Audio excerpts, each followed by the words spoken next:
स्वागत है आपका आरजी सोशल स्टडी में। फ्रेंड्स, ये पहला चैप्टर है जिसका नाम है जैव प्रक्रम। ये बायोलॉजी का चैप्टर है और ये जो वीडियो आप देख रहे हैं ये सेट 3 है। सेट 1 और सेट 2 यानी कि 18 तक के जो प्रश्न हैं आपको चैनल के प्लेलिस्ट में मिल जाएंगे। आप वहां जाकर के सब्जेक्टिव प्रश्नों को जरूर क्लियर कर लेंगे। चलिए अब आते हैं पॉइंट पे। पॉइंट ये है कि कुछ स्टूडेंट ऐसे होते हैं जो कि जैसे कि मान लीजिए कि 19 नंबर प्रश्न है यहाँ पर और देख लिए कि मनुष्यों में ऑक्सीजन तथा कार्बन डाइऑक्साइड का परिवहन कैसे होता है, तो उनको लगता है कि सभी प्रश्न इसमें हमने याद किया है और सभी प्रश्नों को जानते हैं। अरे बाबू, ऐसा नहीं है। आप सभी प्रश्नों को एक एक करके देखिए कि इसमें जो भी प्रश्न है आपके लिए मैट्रिक एग्जाम के लिए ही बनाया गया है। इसलिए आप सभी प्रश्नों को ध्यानपूर्वक देखते चलिए कि इसमें कौन कौन से प्रश्न है। अगर सभी प्रश्न याद हैं तो बिल्कुल आपका 100% क्लियर है। अगर वैसे जो कि आपको नहीं याद है और इसमें दिया हुआ है, मान लीजिए कि पहला प्रश्न देख करके आप डिसाइड कर दें कि सभी प्रश्न देखे हैं, तब कहीं ना कहीं धोखे में रह जाएंगे।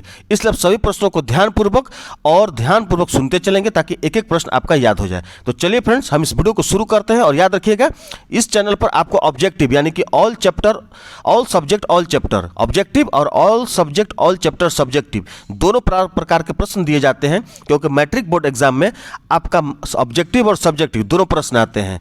इसलिए आपको दोनों क्लियर करना जरूरी है। तो चलिए फ्रेंड्स, इस वीडियो को शुरू करते हैं। लेकिन उससे पहले फ्रेंड्स, आप वीडियो को एक लाइक जरूर कर देंगे और साथ ही चैनल पर नए हैं तो सब्सक्राइब इसलिए कर लेंगे ताकि कोई भी वीडियो अपलोड करे तो आपको उसका नोटिफिकेशन यानी कि मैसेज मिले और सबसे पहले आप उसकी तैयारी कर सकें। तो चलिए फ्रेंड्स, इस वीडियो को हम शुरू करते हैं। सवाल नंबर 19 है, मनुष्यों में ऑक्सीजन तथा कार्बन डाइऑक्साइड का परिवहन कैसे होता है। प्रश्न को आप समझिए, इसके बाद आप जवाब जानिएगा। अगर प्रश्न समझ जाते हैं तो आपका जवाब क्लियर हो जाता है। प्रश्न है कि मनुष्यों में ऑक्सीजन तथा कार्बन डाइऑक्साइड का परिवहन कैसे होता है। चलिए इसका जवाब जानते हैं। इसका जवाब होगा कि मानव प्राणियों में प्रमुख परिवहन तंत्र रुधिर परिसंचरण तंत्र होता है।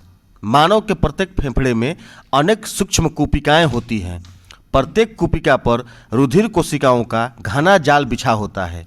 इनमें बहने वाला रुधिर जब कूपिकाओं के संपर्क में आता है तो कूपिका में भरी वायु में से ऑक्सीजन विसरित होकर लाल रुधिर कणिकाओं में उपस्थित हीमोग्लोबिन में चली जाती है और शरीर की सभी कोशिकाओं में वितरित कर दी जाती है। स्पष्ट है?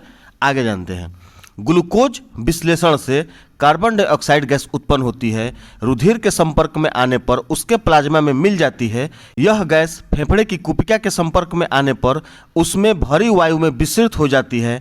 तत्पश्चात यानी कि उसके बाद वह नसिका रंध्रों से शरीर से बाहर निकाल दी जाती है। क्लियर है? चलिए हम सवाल नंबर 20 देखते हैं। सवाल नंबर 20 है कि नेफ्रॉन का नामांकित स्वच्छ चित्र बनाइए। यानी कि नेफ्रॉन के चित्रों को दिखाना है आपको और उसमें कौन से अंग होते हैं उसको दिखाना जरूरी है। इसलिए आप नेफ्रॉन के चित्र को पहले समझ लीजिए, इसके बाद आपको हम जो विश्लेषण होगा उसके बारे में हम लोग समझेंगे। चलिए पहले नेफ्रॉन के बारे में हम लोग समझते हैं। ये नेफ्रॉन का आपके सामने डायग्राम है जो कि चित्र बोलते हैं इसको, और इसमें कौन कौन से अंग कहाँ कहाँ पर होते हैं ये आपको दिखाना जरूरी है जब आपके प्रश्न ये बोर्ड एग्जाम में आएगा तब।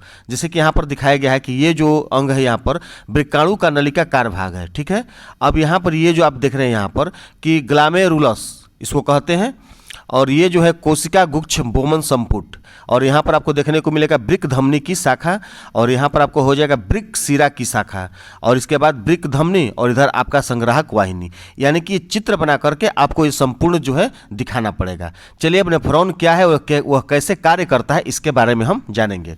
चलिए नीचे की तरफ आते हैं। चलिए इसका जवाब जो होगा कि नेफ्रॉन वृक्क की कार्यात्मक इकाई है। नेफ्रॉन वृक्क की कार्यात्मक इकाई है। प्रत्येक वृक्क पर लगभग 1 लाख नेफ्रॉन पाए जाते हैं। प्रत्येक नेफ्रॉन महीन धागे के आकार की संरचना है, यानी कि बिल्कुल ही महीन धागा की तरह होता है। यह आधे कॉर्टेक्स भाग में और आधे मेडुला भाग में वृक्क में, याद रखिएगा, वृक्क में पाए जाते हैं जो बोमेन कैप्सूल कहलाता है। यह ऑब्जेक्टिव में भी आ सकता है कि बोमेन कैप्सूल कौन कहलाता है। ठीक है, यह क्लियर हो गया।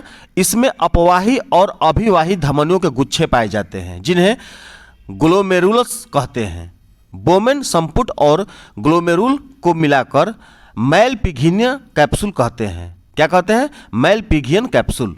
इस नलिका को मूत्र नली भी कहते हैं। जब यह मेडुला भाग में पहुंचती है तो यह यू के आकार की हो जाती है जिसे हेलने का लूप कहते हैं।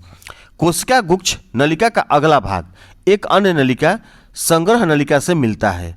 ये संग्रह नलिकाएं मिलकर सामान्य नलिका मूत्र नली बनाती है जो दोनों ओर से मूत्राशय में खुलती है। क्लियर है? स्पष्ट हो गया होगा कि नेफ्रॉन का चित्र बना देना है और नेफ्रॉन के बारे में आपको समझा देना है। चलिए हम सवाल नंबर 21 देखते हैं। सवाल नंबर 21 है कि कोई वस्तु सजीव है, इसका निर्धारण करने के लिए हम किस मापदंड का उपयोग करेंगे? यानी कैसे पता लगेगा कि ये वस्तु जो है सजीव है, उसका क्या मापदंड होगा? चलिए इसका हम जवाब जानते हैं। किसी वस्तु को सजीव सिद्ध करने के लिए हम निम्नलिखित मापदंडों का उपयोग करते हैं। लिखने का प्रश्न ये तरीका होता है। कौन कौन सा होता है? देखिए, क, यदि वस्तु गति दर्शाती है यानी कि वृद्धि, प्रचलन, आणविक गति है तो वह सजीव है। ख देखेंगे, शारीरिक संरचना कोशिकीय, ऊतकीय या अंग तंत्रीय स्तर की है तो वह सजीव होगा।